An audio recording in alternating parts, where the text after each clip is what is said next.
ఓం అస్మద్గురుభ్యో నమః. శ్రీమతే రామానుజాయ నమః. యో నిత్యమచ్యుతపదాంభుజయుగ్మరుక్మా వ్యామోహతస్తదితరాణి తృణాయ మేనే. అస్మద్గురోర్భగవతోస్త్య దయైకసింధో రామానుజస్య చరణౌ శరణం ప్రపద్యే. పితాత్వం మాతాత్వం దైతితనయస్త్వం ప్రియా సుహృత్ త్వమేవ త్వం మిత్రం గురురసిగతిశ్చ జగతం. త్వదీయస్త్వద్భృత్యస్తవ పరిజనస్తం గతిరహం ప్రపన్నశ్చైవం తస్యహమపి తవైవాస్మి హి పరః. కాశ్యపాన్వయ సంజాతం నారాయణపదాశ్రితం శ్రీమన్నారాయణం వందే యతీశ్వరశ్రియాజుషం. ప్రియ భగవద్బంధువులందరికీ ఆచార్య మంగళాశాసనములతో ఈ యొక్క పాల్గొన మాసంలో చతుర్థి శుక్లపక్ష చవితి పుత్ర గణపతి వ్రతం అని చాలా విశేషంగా ఆచరిస్తూ ఉంటారు. ఆ యొక్క పుత్ర గణపతి వ్రతాన్ని గురించి మనం కొన్ని వచనాలుగా పెద్దలు అనుగ్రహించినటువంటి వచనాలు మనం తెలుసుకునే ప్రయత్నం చేద్దాం. అయితే వేదంలో చెప్పబడినట్లుగా మనిషి ప్రతిసారి పుడుతూ ఉంటాడు, మరణిస్తూ ఉంటాడు. అయితే దీనికి 3 రుణాలతో కూడినటువంటిగా ఉంటాడనమాట, పుడతాడనమాట. 1 ఋషి రుణం, 2 దేవరుణం, 3 పితృరుణం. ఈ 3 రుణాల్లో చివరిదైనటువంటి ఒక పితృరుణం అనేది ఉన్నది కదా. దీన్ని తీరటాలంటే ఈ పితృరుణం మనం తీర్చుకోవాలనుకుంటే ఒక పుత్రుడు మనకి జన్మించాలి. అలాంటి ఇదే విషయాన్ని మనకి మన పురాణాల్లో కూడా కొన్ని శాస్త్రాల్లో కూడా చెప్తుంది. ఏం చెప్తుందంటే పున్నామ నరకత్రాయత ఇది పుత్ర అని కూడా చెప్తుంది. అంటే పుత్రుడనేవాడు నరకాల నుండి కూడా మనల్ని రక్షిస్తాడు అని కూడా చెబుతుందన్నమాట. అయితే ఈ పుత్ర సంతానికి ప్రాధాన్యత ఏంటంటే ఆ రోజున ఏంటంటే సాంఘిక పరిస్థితుల ప్రభావం వలన రాజులు కూడా తమ యొక్క రాజ్యపాలన మరి ఒకరికి తరువాత తరం వారు కూడా రాజ్యాన్ని పరిపాలించాలి మనమని, అలాగే ప్రభువులు కూడా తన యొక్క తరువాత తరం వారు కూడా ఈ యొక్క సాంప్రదాయాన్ని మన యొక్క రాజ్య సంపదల్ని వ్యవసాయం చేసేవాళ్ళకి వ్యవసాయ పనులు కానీ ఇలాంటి వాళ్ళందరికీ కూడా పుత్రుడు అనేది కావాలనుకుంటే మన యొక్క వంశం కూడా పెరగాలి అనుకున్నట్లుగా కూడా భావిస్తూ పుత్రుడు కావాలని కోరుకుంటారనమాట. అయితే దుష్కార్యాలు ఆచరించే వాళ్ళకి కూడా దాని ఫలితాన్ని అనుభవించి తీరవలసిందే అన్నట్లుగా, అదే పూర్వజన్మలో అయినా సరే ఈ జన్మలో అయినా సరే ఆయా పాప ఫలితాలని అనుభవించి మనిషి యొక్క జీవన విధానం కొనసాగుతుందన్నట్లుగా మనకి కొన్ని యొక్క గ్రంథాలన్నీ కూడా చెబుతాయి. అంటే పితృ సంబంధమైనటువంటి దోషాల వల్ల మరియు సంతాన భాగ్యానికి కొంతమంది చాలామంది దూరం కావాల్సినట్లుగా కూడా ఉంటుందన్నమాట. అంటే మనకి జ్యోతిష శాస్త్ర ప్రకారంగా మనకి ఏమేం చెప్తుందంటే వ్యక్తి యొక్క జాతక చక్రాలని ఆయా గ్రహాలు దుష్ట స్థానాల్లో ఉన్నను కూడా లేక పాపగ్రహాలతో కలిసికున్న దాని యొక్క ఫలితంగా ఈ యొక్క సంతాన భాగ్యం కలగపోవడానికి ఒక విధమైనటువంటి కారణంగా కూడా మనకి పెద్దలు చెప్తారన్నమాట. అటువంటి ప్రారబ్ధాన్ని అనుసరించి ఏర్పడే సర్వ విధాలైనటువంటి యొక్క గ్రహ సంచారాలకు అన్నిటి కూడా పోగొట్టేవాడు ప్రథముడు ఎవడయ్యా అంటే ఆయన శ్రీ గణపతి. కాబట్టి ఈ పుత్ర గణపతికి విశేషంగా చెప్పబడ్డారనమాట. అయితే దోషాలన్నిటినీ కూడా పుత్ర సంబంధమైనటువంటి దోషాలన్నిటినీ కూడా ఈ యొక్క పుత్ర గణపతి వ్రతాన్ని ఆచరించడం వలన సత్సంతాన ప్రాప్తి కూడా కలుగుతుందన్నట్లుగా కూడా పెద్దలు మనకి అనుగ్రహించారు.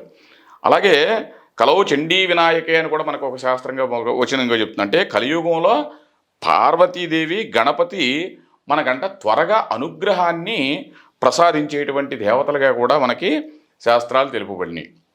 అంటే సకలమైనటువంటి సంపదలను కూడా ప్రసాదించేది సాక్షాత్తు ఆ యొక్క పార్వతీదేవి వినాయకుడు అనమాట.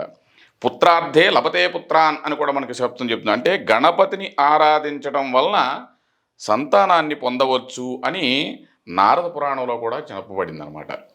కాబట్టి దేవతలకు గణాలకు ఆదిగా మరియు విఘ్నాలకు అధిపతిగా ఉన్నటువంటి గణేశుని యొక్క ఆకారాన్ని బట్టి ఆధిపత్యాన్ని బట్టి అనేక నామాలు ఉన్నాయి. మనం ఒక గణేశుని యొక్క పేర్లు మనకు తెలియదేముంది. సుముఖశ్చైవ దంతశ్చ కపిలో గజకర్ణిక లంబోదరశ్చ వికటో విఘ్నరాజో గణాధిప. అలాగే మనకి అశ్వత్థనామాలు చాలా ఉంటాయి అన్నమాట. కానీ అవన్నిటినీ కూడా మనం ధ్యానిస్తూ ఉంటాం.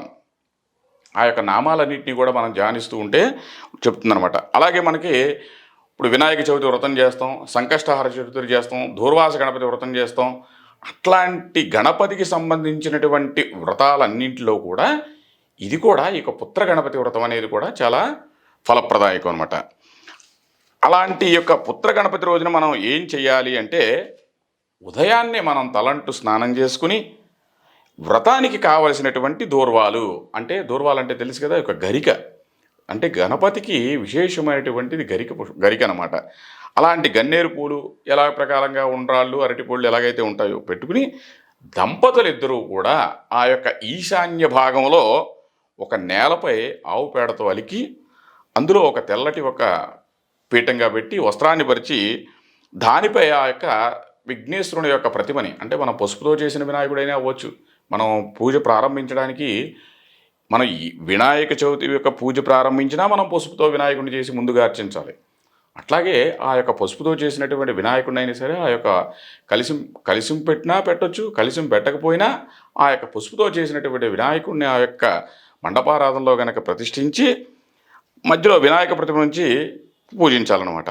వంధ్యాది దోష నివారణ ద్వారా సంతాన ప్రాప్త్యర్థం పుత్ర గణపతి వ్రతం కరిష్యే అనాలంటే ఈ యొక్క సంకల్పం అంటే నేను ఏ విధమైనటువంటి అన్ని విధాలైనటువంటి యొక్క సర్వ విఘ్నాలన్నింటినీ కూడా తొలగించి సత్సంతాన ప్రాప్తికై ఈ యొక్క పుత్ర గణపతి వ్రతాన్ని నేను ఆచరిస్తున్నాను. కాబట్టి నా యొక్క పితృరుణాలతో చేసినటువంటి దోషాలన్నింటినీ కూడా పరిహరింపబడి నాకు ఈ యొక్క పుత్రుని యొక్క అనుగ్రహాన్ని నాకు లభించేటట్లు చేయవయ్యా గణపతి.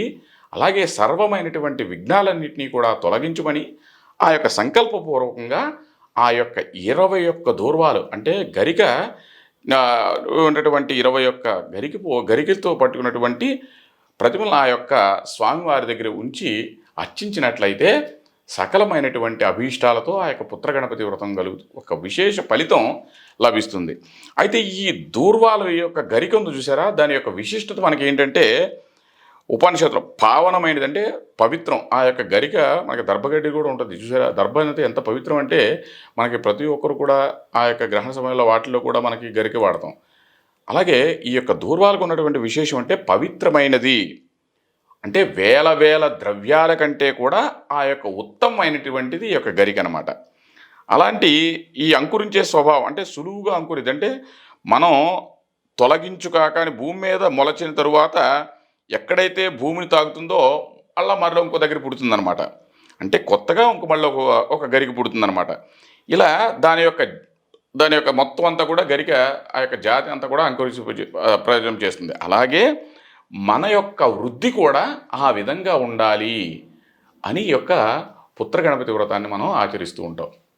కాబట్టి ఈ యొక్క పాల్గొన మాసంలో ఈ యొక్క చతుర్థి రోజున వచ్చేటువంటి గణపతి యొక్క విశేషమైనటువంటి ఆరాధన, మీరు ప్రతిసారి గణపతి ఏ విధంగా అయితే ఆరాధన చేస్తారో, సంకష్టహార చతుర్థి రోజున ఎలాగే చేస్తారో అలాగే ఈ యొక్క పుత్ర గణపతి వ్రతాన్ని కూడా ఆచరించి స్వామిని గనక ఆ యొక్క ఇది కలిసింగా పెట్టినా పర్లేదు, ఆ యొక్క పసుపుతో చేసినటువంటి వినాయకుడిగా పెట్టి ఉండ్రాళ్ళు కానీ అరటిపళ్ళు కానీ స్వామికి నివేదించి ఆ యొక్క స్వామికి గనక ఆ యొక్క గణేశుని యొక్క స్మరణతో ఆ యొక్క సంకీర్తనతో కానీ ఒక నామాలతో కానీ అర్చించినట్లయితే ఆ యొక్క గణపతి యొక్క అనుగ్రహం వలన సర్వ విఘ్నాలన్నీ కూడా పోయి సత్సంతాన ప్రాప్తికే కాకుండా అన్నింటి యొక్క దోష పరిహారాలన్నిటికీ కూడా సులువైనటువంటిది మార్గం ఈ యొక్క పుత్ర గణపతి వ్రతం. కాబట్టి ఆ యొక్క గణపతి ఆరాధనతో స్వామి యొక్క కృపాకాలు ప్రతి ఒక్కరికి కూడా ఉండాలని భావిస్తూ ఆచార్య దివ్య తిరువడిగలే శరణం. జై శ్రీమన్నారాయణ.